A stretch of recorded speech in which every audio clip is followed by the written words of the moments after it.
Olá, meus queridos, sejam bem-vindos a mais uma aula de Direito Tributário, essa aula extra que eu achei importante trazer para vocês, para podermos falar com mais calma sobre os impostos estaduais. Quando nós falamos sobre impostos, é necessário termos o seguinte cuidado: traçar sempre a chamada regra matriz de incidência tributária. O que seria essa regra matriz de incidência tributária? São os critérios eleitos pelo legislador para que, uma vez ocorridos no mundo fenomênico, possa então surgir o dever de pagar o tributo. Como assim, Josi? Você já vai compreender. Na lei, quando se trata de um tributo, tem o legislador que determinar, então, quais serão os critérios avaliados para que haja incidência tributária. Esses critérios somados, que são 5, correspondem, então, à chamada regra matriz de incidência tributária. Vejamos esses critérios para que você compreenda, então, como que ocorrerá a incidência tributária. O primeiro critério é o critério material. Deixa eu só mudar o slide aqui. Critério material. Já te explico o que significa. O segundo critério é o critério temporal. O terceiro é o critério espacial. E o quarto é o critério pessoal. E o quinto é o critério quantitativo. O que nós temos por esses critérios? Pois bem, com relação ao critério material, ele corresponde ao comportamento eleito pelo legislador que será passível de sofrer a incidência tributária. É o que nós conhecemos, na verdade, por fato gerador. Logo, é aquele comportamento da pessoa, física ou jurídica, que o legislador escolheu para sofrer a incidência tributária. A doutrina, jurisprudência, banca da nossa prova, bem como a lei, tratam o critério material como fato gerador. Logo, quando você abre a lei e quer saber qual foi o critério eleito para que haja incidência tributária, eu digo ali, o critério material é aquele comportamento que vai sofrer a incidência tributária. Veja, esse critério material, sempre, sem nenhuma exceção, será representado por um verbo mais um complemento.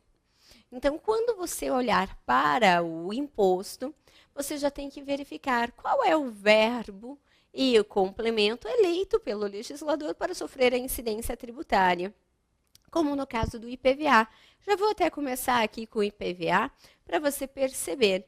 No caso do IPVA, qual é o fato gerador? Qual é o critério material? Ser proprietário de veículo automotor. Verbo ser, complemento, proprietário de veículo automotor. Então, esse é o fato gerador do IPVA. Mas eu não posso considerá-lo de forma isolada. Eu tenho que anexar todos os demais critérios para dizer lá no final se haverá ou não a incidência do IPVA. De que adianta você ser proprietário de veículo automotor? Somente isso. Eu tenho que saber todos os demais critérios que devem ocorrer para que haja incidência tributária. Quanto ao critério temporal, para você compreender, é o momento eleito pelo nosso legislador em que ele considera ocorrido o fato gerador. Então, o legislador é ele quem vai apontar quando que ele considera ocorrido o fato gerador. Porque, veja, no caso do IPVA, quem é proprietário de um veículo automotor é proprietário todos os dias. Mas, para fins de pagamento de IPVA, qual é esse critério temporal? Qual é a data eleita pelo legislador em que ele considera ocorrido esse fato gerador? Será para veículos usados no dia 1º de janeiro de todo ano. Para carros 0 km, será na data da aquisição. Então, por isso que quando você adquire um carro 0 km, na data da aquisição você já tem que pagar o IPVA, porque o legislador determina que aquele é o critério temporal para carro 0 km. Para carro usado, será 1º de janeiro. Então, 1º de janeiro considera-se ocorrido o fato gerador para fins de pagamento do imposto referente àquele exercício. Já o critério espacial, vai ser a determinação pelo legislador do espaço em que considerar-se-á ocorrido o fato gerador. Então, por critério espacial, eu vou dizer, é esse o local eleito pelo legislador em que eu vou considerar ocorrido o fato gerador. No caso do IPVA, considerar-se-á ocorrido o fato gerador no estado em que estiver licenciado o veículo. Então, o critério espacial do IPVA é no estado em que estiver licenciado o veículo. Com relação ao critério pessoal, diz respeito aos sujeitos da relação jurídico-tributária naquela situação. Diz respeito, então, ao sujeito ativo e ao sujeito passivo. O sujeito ativo, cuja definição encontramos no artigo 119 do CTN, corresponde àquele que tem o direito de exigir a obrigação tributária, ou seja, aquele que tem o direito de cobrar o tributo. Já o sujeito passivo, previsto no artigo 121 do Código Tributário Nacional, é aquele que tem o dever de pagar o tributo. Lembre-se que, quando eu falo que o sujeito passivo é aquele que tem o dever de pagar o tributo, o que nós temos aqui? Aquele que tem o dever de pagar o tributo pode ser o contribuinte, como pode ser o responsável tributário.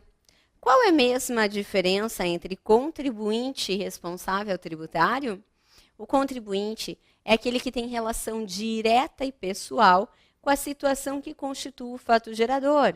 Contribuinte é, na verdade, aquele que pratica o fato gerador. E responsável tributário é aquele que, sem revestir a condição de contribuinte, ou seja, não praticou o fato gerador, mas por ter uma relação indireta com a situação que constitui o fato gerador, a lei lhe impõe o dever de pagar o tributo. Então, veja no caso do IPVA. Quem é o contribuinte? Quem pratica o fato gerador? É o proprietário do veículo automotor. E responsável tributário, será que nós temos? Temos. De acordo com o artigo 131, inciso 1 do Código Tributário Nacional, aquele que adquire um bem móvel com dívida tributária será responsável por pagar essa dívida tributária. Logo, aquele que adquire um veículo com dívidas de IPVA será responsável por pagar aquele IPVA. Então, a responsabilidade do IPVA nós encontramos nesse ponto. E, por último, nós temos o chamado critério quantitativo, que pelo nome já demonstra que é a questão de pagar. Quanto que eu vou pagar de tributo? Como que eu faço para saber quanto que eu tenho que pagar de tributo? Para sabermos quanto eu vou pagar de tributo, duas dimensões, quais sejam a base de cálculo associada à alíquota, que devem, é claro, estar tudo previsto em lei. Por base de cálculo, o que eu tenho? A base de cálculo é, como o nome diz, a base para cálculo do tributo. No caso do IPVA, qual que é a base para cálculo do imposto? É o valor do automóvel, o valor venal do automóvel. Como que eu chego nesse valor? Bom, sendo o carro usado por meio das tabelas, a exemplo da tabela FIPE. E se for um carro 0 km, é o valor constante na nota fiscal. Então, essa é a base para cálculo do imposto, associada à alíquota, que geralmente é representada em percentagem, eu saberei exatamente quanto eu vou pagar de imposto. Então, você tem que verificar na legislação qual é a alíquota do seu IPVA para saber quanto é que você vai pagar de IPVA. Pois bem, aqui no IPVA, já que eu comecei pelo IPVA, traçando a regra matriz de incidência tributária, eu faço o seguinte destaque. De acordo com o artigo 155, parágrafo 6º da nossa Constituição Federal, o que nós temos é que o IPVA poderá ter alíquotas diferenciadas em razão do tipo e da utilização do veículo. Eu peço a sua atenção para o seguinte detalhe.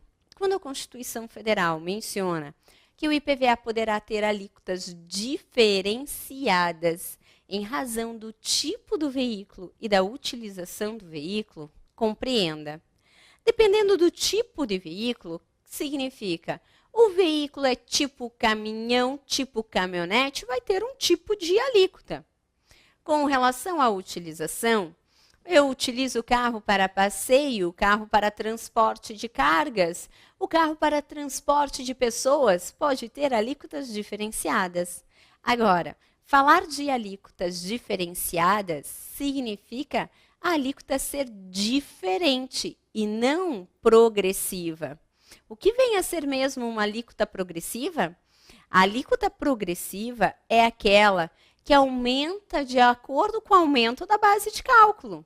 Nós vimos que quando a base de cálculo aumenta e junto com ela aumenta-se a alíquota, eu tenho que o tributo será progressivo, porque quanto maior a base de cálculo, maior a alíquota, o tributo é progressivo. Hoje nós temos apenas 4 tributos progressivos, que são eles: o imposto de renda, o ITR, o IPTU e o ITCMD, Imposto sobre a Transmissão, Causa Mortes ou Doações de Quaisquer Bens ou Direitos. Agora, falar que a alíquota é diferenciada não se complica aqui com a alíquota progressiva. Por quê? Alíquotas diferenciadas são alíquotas diferentes. O carro é tipo caminhão, vai ter uma alíquota de 2%. O carro é tipo caminhonete, vai ter uma alíquota de 3%, independentemente da base de cálculo. A alíquota vai ser diferente em razão do tipo do carro. E essa questão já caiu em uma prova realizada pela nossa banca do CESP, falando que o IPVA tem alíquotas progressivas em razão do tipo e utilização do veículo. Falso. A alíquota do IPVA será uma alíquota diferenciada.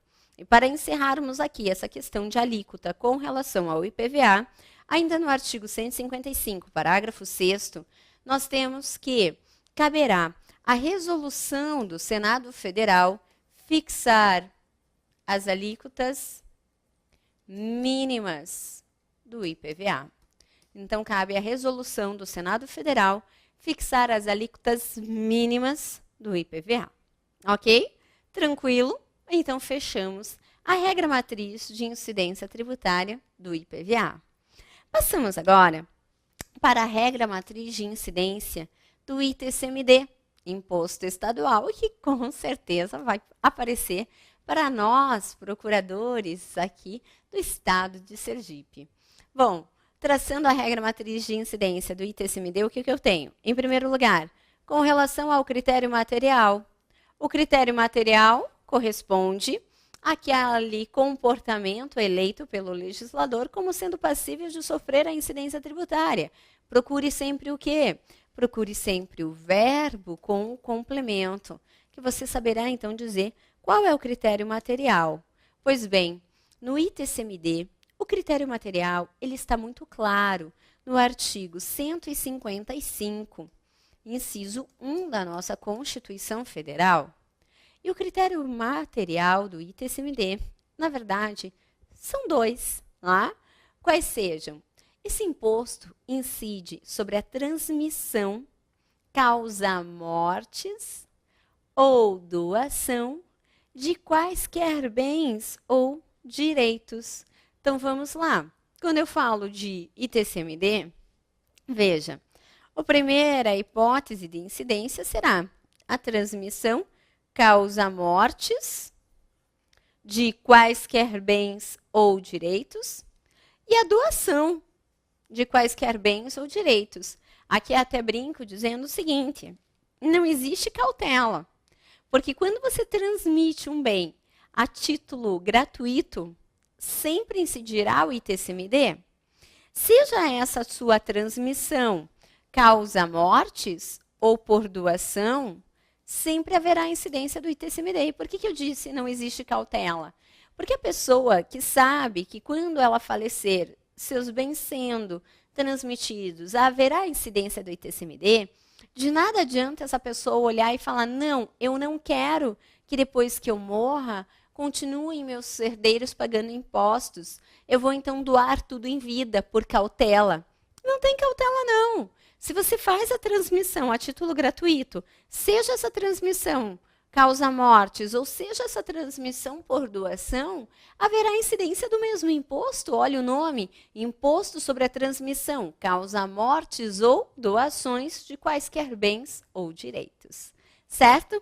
Pois bem, então o critério material é o fato gerador do ITCMD. Com relação à doação, o que eu posso me lembrar? Lá do Código Civil, artigo 538, eu tenho que a doação é o contrato em que uma pessoa, por mera liberalidade, transfere do seu patrimônio bens ou vantagens para o de outra. Então, por mera liberalidade, ela vai transferir uma parcela do seu patrimônio para de outra pessoa. E aí já vem a pergunta, Josi, quando houver uma doação com encargo, eu também tenho que recolher o ITCMD? Bom, doação com encargo continua sendo doação. E o critério material do ITCMD é a transmissão por doação. Logo, eu entendo que sim, que mesmo que haja uma doação com encargo, você vai ter que pagar o ITCMD. Aliás, eu tenho esse entendimento ao analisar o próprio Código Civil, artigo 540, quando fala de doação com encargo, que diz continua sendo uma doação. Acompanhe comigo. A doação feita em contemplação do merecimento do donatário não perde o caráter de liberalidade, como não o perde a doação remuneratória ou agravada no excedente ao valor dos serviços remunerados ou ao encargo imposto. Então, realmente, a doação com encargo é realmente uma doação. Logo, deve incidir o ITCMD. Agora, algumas características, algumas situações que nós devemos parar um pouquinho e pensar a respeito. Nós temos que o ITCMD não incide na renúncia pura e simples de herança ou legado. Então, o sujeito renuncia pura e simplesmente à herança, não vai ter que pagar o ITCMD, só o que faltava, né? Eu renunciei, não quero aquela herança, ainda tenho que pagar o ITCMD? Assim não dá. Agora, situações que eu verifico a incidência do ITCMD, indo um pouquinho mais, pensando o que pode aparecer na minha prova. Sobre qualquer título ou direito representativo do patrimônio ou capital de sociedade e companhia, tais como ação, cota, participação civil, comercial, nacional ou estrangeira, bem como direitos societários, debêntures, dividendo e crédito de qualquer natureza. Então, se vier na prova, sim, deve incidir o ITCMD quando houver a transmissão de uma ação a título gratuito. Lembrando sempre que o ITCMD incidirá na transmissão a título gratuito. Quanto ao imposto de transmissão por doação, penso que está tranquilo. Agora, e o imposto de transmissão causa mortes? No momento em que há causa mortes, haverá incidência do ITCMD. Como? Quando a pessoa falece, imediatamente os seus bens são transmitidos aos herdeiros. Porque no Brasil, você sabe, que não existe como um patrimônio não ter um proprietário. Então, por isso que eu tenho já, no momento do falecimento, esse fato gerador do ITCMD, essa causa mortes, porque é no momento do falecimento que ocorre a transmissão desses bens. Mas, por que isso é tão importante? Isso é tão importante por uma única razão.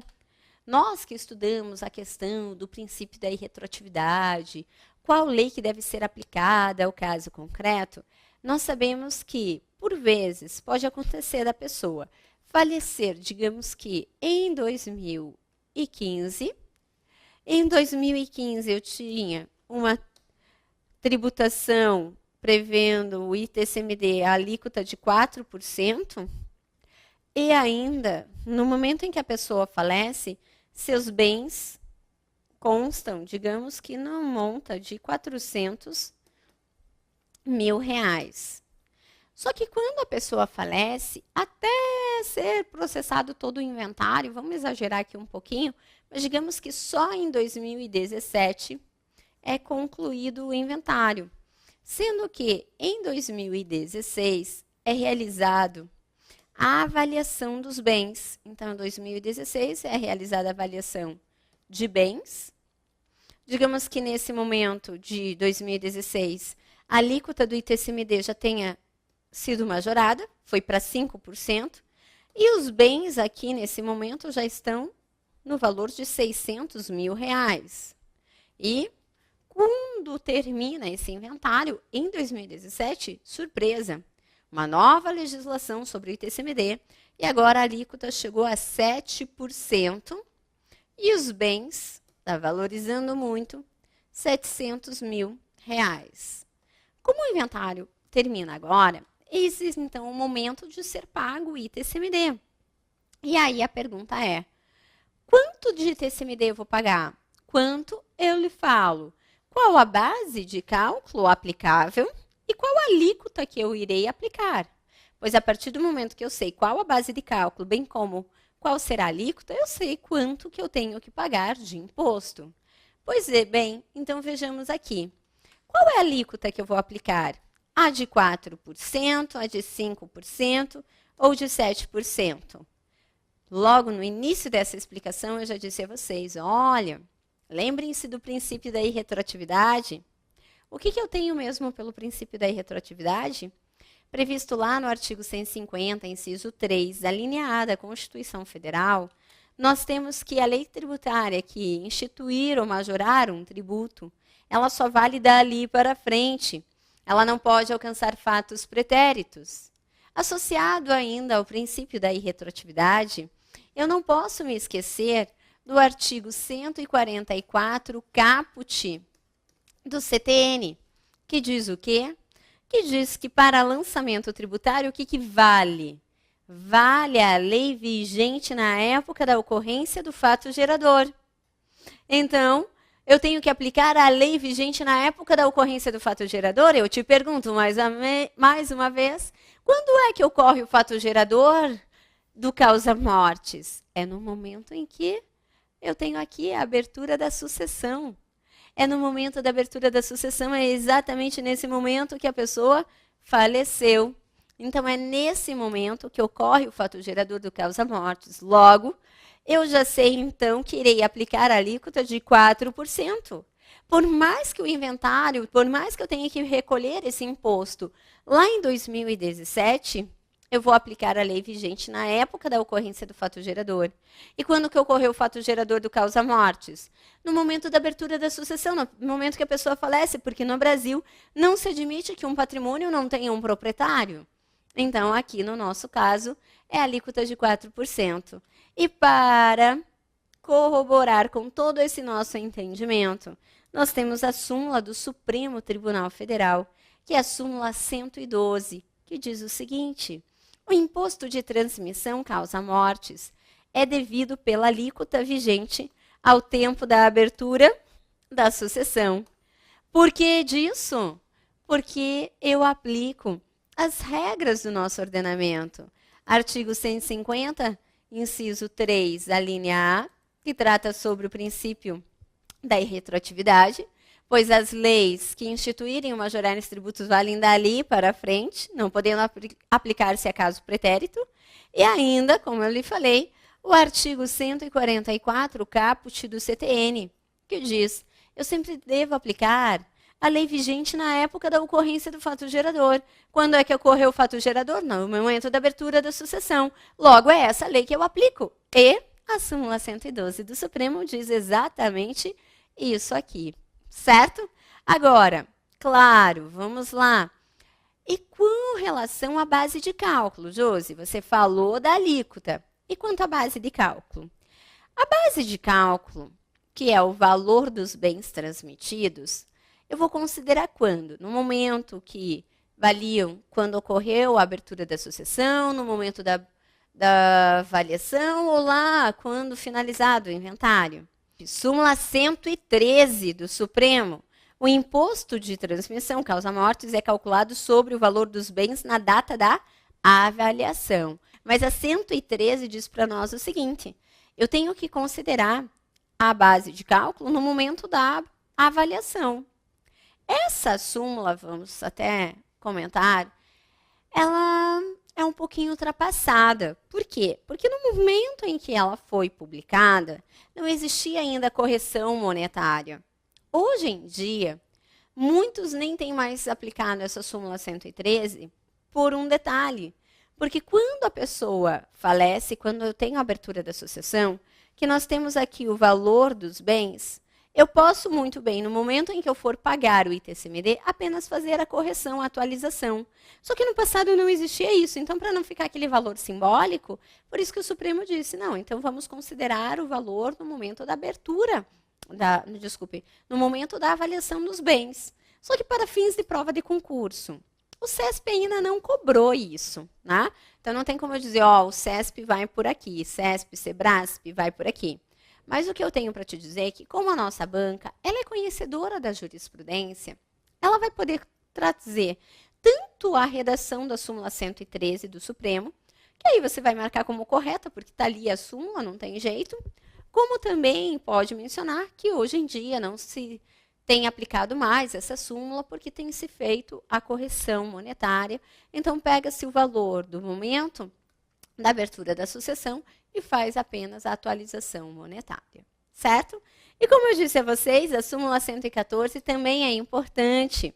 A súmula 114 do Supremo, e perceba que o Supremo foi editando súmulas sequenciais sobre o ITCMD. Começa na 112, vai até 115 diretamente, tratando sobre o ITCMD.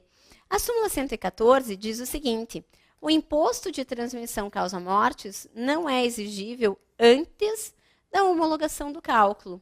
Então, não pode ser exigível antes da homologação do cálculo. Nem preciso te falar que essas súmulas são importantíssimas para a nossa prova. E com relação à súmula 115 do Supremo, diz que os honorários advocatícios não serão levados para a base de cálculo do ITCMD. É claro, né?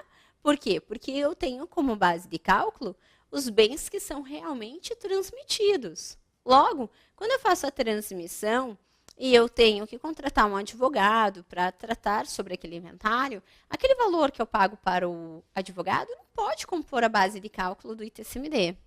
Ainda bem que há a súmula para que não gere nenhuma dúvida a respeito disso. Pois bem, então essas súmulas são importantíssimas sobre o nosso ITCMD. Passado esse critério material do ITCMD, que a gente já avançou um pouquinho sobre esse assunto, vamos agora falar sobre o critério temporal do ITCMD. Quando que eu considero ocorrido o fato gerador do ITCMD?